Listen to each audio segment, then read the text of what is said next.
Now to Washington, and another important week for the economy. President Obama holds a key summit at the White House today, and in the coming days he'll roll out his administration's first budget. NBC's chief White House correspondent Chuck Todd has the latest on that. Chuck, good morning to you. Well, good morning, Matt. It's not going to have the drama that last night had, but after a week of showing how he can spend the people's money, nearly $800 billion in stimulus spending, nearly $300 billion in a housing plan, this week the president wants to show that he can somehow fiscally manage it.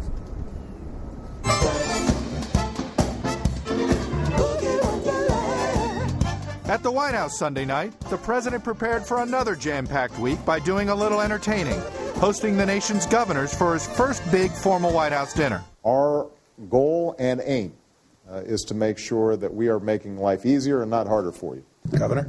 The governors were in town all weekend and come back to the White House today to talk about how to spend the $787 billion in the president's stimulus package.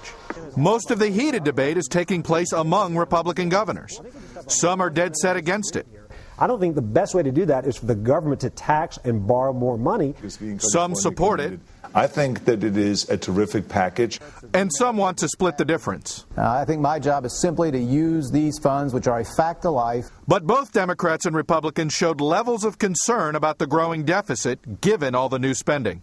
So in essence, we're digging yet another hole for ourselves with regard to unsustainable spending. Everybody recognizes you have to deal with that deficit over the long term. But right now, we are in a crisis. Right now, we've got people who are hurting.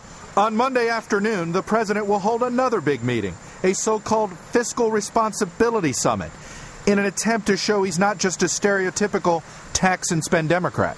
A fiscal summit of independent experts and unions, advocacy groups and members of Congress to discuss how we can cut the trillion-dollar deficit that we've inherited. The summit is part of an emerging pattern for this administration. Before making politically tough decisions, President Obama solicits the advice of a commission, task force, or panel. Besides the deficit, he's done this with Guantanamo Bay, Afghanistan, and the auto industry. In short, we cannot successfully address any of our problems without addressing them all. And that is exactly what the strategy we are pursuing is designed to do. Now, Matt, as far as the budget's concerned, this pledge to halve the deficit by the end of his first term is thanks to two big financial decisions that'll come in the next 4 years. One is the winding down of the Iraq War, and two is the elimination of those Bush tax cuts on the wealthiest Americans. All right, Chuck Todd at the White House for us this morning. Chuck, as always, thank you very much.